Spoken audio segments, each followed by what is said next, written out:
大家好，今日想同大家分享創業共同體。咁我點樣用一個合作嘅方式同啲合作伙伴去發展呢間軟件公司呢？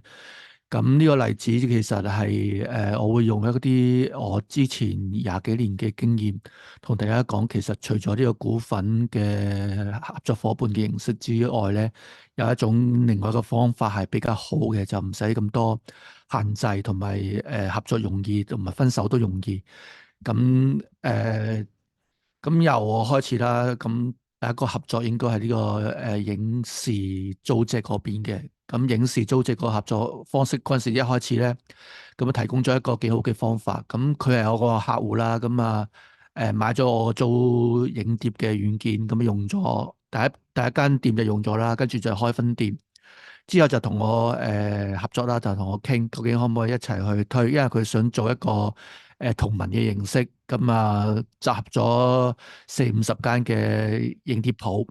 咁佢哋已經做緊嘅啦。其實佢哋啲影碟咧，其實交換緊嘅啦。咁佢哋想一致用我啲軟件。咁走去同我傾嘅一個合作方式就係幫我去代理呢個租借軟件去賣。咁當然用一個好低嘅價啦。咁一次過就一開始就賣，佢哋一開始已經30幾間嘅啦，跟住去到最高峰係去到50間。咁每個月就用租嘅形式，就同我租個影碟嘅租借系統。咁呢個合作嘅形式係幾好嘅，因為你完全係冇任何，你唔需要任何合約嘅。佢係每個月俾錢你，你每個月俾密碼佢。咁嗰陣時我先做一個月租嘅密碼啦，即係每個月就將每間分店唔同嘅密碼俾佢哋去登記啦。咁俾完錢我先俾佢哋。咁佢哋隨時如果唔要嘅話咧，話我俾知邊啲結業啊，邊啲加入啊，咁我就每次就會去俾密碼佢。咁完全唔使傾任何嘢。咁呢個就係我第一個合作模式嘅一個雛形啦。咁之後就有個買咗個零售系統，都係好多時都係我啲客咁買咗某個系統。咁零售系統單機版嗰陣時冇網絡版嘅。咁佢係賣呢個電腦硬件嘅，即係賣電腦嗰啲啊。咁就係同我講個單機版都幾好用，因為佢用咗好多零售系統噶啦。咁好多都唔係好啱佢用。咁最啱用就係我個ManDB 嘅零售系統。但係因為佢有3-4間嘅分店，咁想做一個 network 嘅連鎖零售。咁我同佢合作去做呢個系統啦。咁合作完之後，佢其實係代理咗我所有嘅軟件嘅。咁我因為佢係做電腦買電腦噶嘛。咁佢咪做埋佢幫我賣呢個零售系統啦。咁髮廊美容嗰陣時得呢兩個系統，咁我代理咗佢賣。咁之後再合作發展就係印支票啦。佢支票就代理咗一個 OEM 咗我個支票系統，就成為另外一間印支票嘅一個軟件，即係做 box set 做盒裝。咁攞去賣。呢個第二個合作嘅伙伴啦，就同我去賣。咁我已經做咗單機版嘅髮廊啊、零售啊、髮廊啊、美容啦。咁之後就有另外一個伙伴就走嚟同我講話想代理嘅。咁呢個係佢打緊工嘅，咁個人嘅，唔係公司嘅，即係未用過系統。咁開始就真係同我講合作啦。咁去代理晒我所有而家現成嘅系統啦。咁我咪叫佢試下個零售系統，因為零售系統比較簡單。咁佢攞住個零售系統去學啦。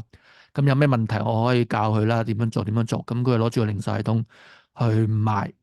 咁我有啲客戶嚟諮詢嘅話，想做 demo 嘅話，我都交俾佢。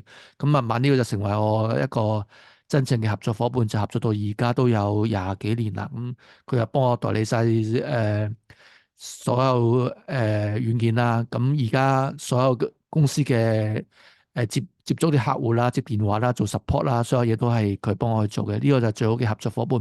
咁我同佢又冇任何嘅 contract 嘅，佢又代理晒所有軟件啦。即係佢要賣到軟件，佢先會有一個佣金啦。咁佣金我俾到好高嘅。嗰陣時一開始合作就50%，即係佢買到一人一半啦。咁之後就因為有店鋪啦，咁有好多唔同嘅使費啦、推廣嘅費用啦。咁之後就40-40嘅，另外20%就歸公司。咁呢個就係而家現成嘅合作啦。咁我將所有公司嘅電話啊、客戶啊，全部交晒俾佢跟啦。咁我完全唔使去跟嘅。咁主要我就係做呢個開發單機版嘅零售系統就 OK 啦。咁呢個就係第三個比較成型嘅一個合作啦。咁第四個嘅合作方法咧，就係有一間做呢個找換店嘅。咁佢主要就係幫人哋攞 license，即係幫人去海關申請個可以做呢個找換店嘅 license。咁佢又需要一個軟件，咁啊試咗我個找換店系統，我覺得係幾好用，而且我係應該係香港第一間係做呢個找換店系統嘅。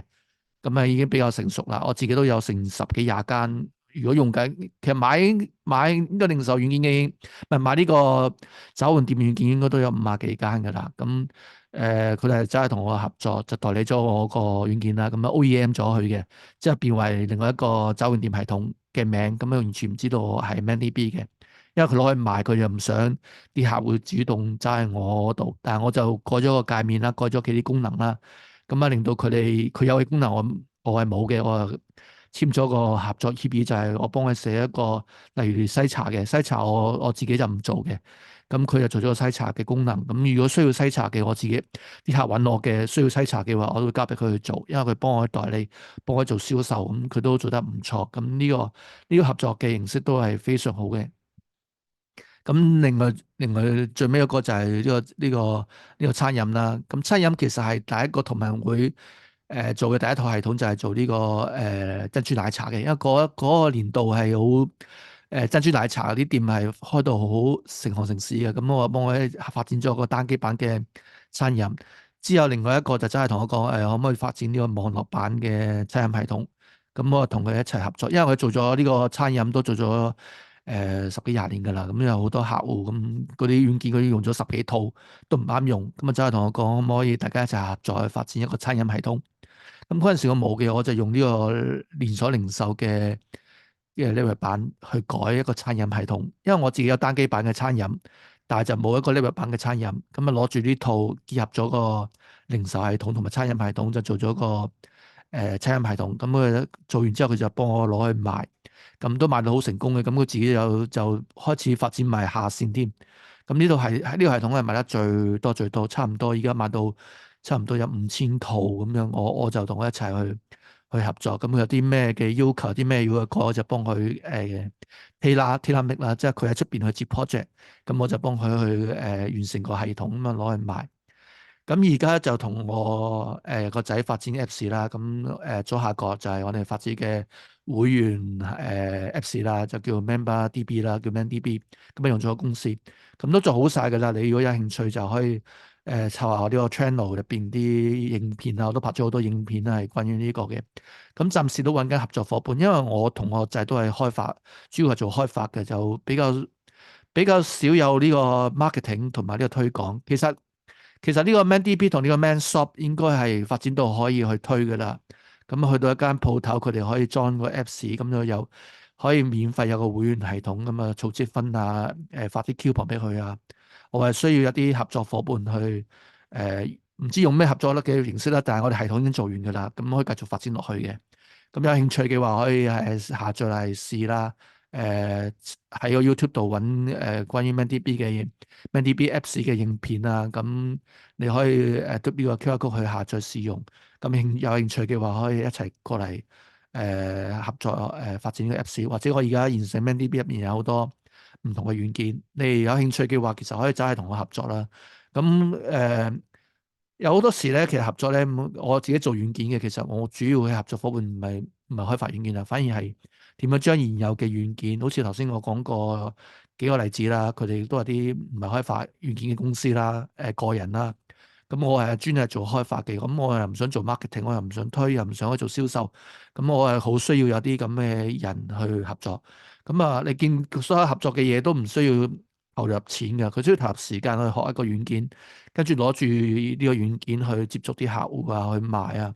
咁如果你驚佢哋真係，其實都唔使驚嘅，有好多合作嘅唔同嘅形式，大家去傾嘅啫。咁點樣去？最緊要就係點樣去令到我啲軟件啦可以賣到俾啲客，咁從而賺到錢，大家點去分？咁呢度可以大家有興趣去傾。咁主要有興趣嘅話，其實可以下載咗試咗先。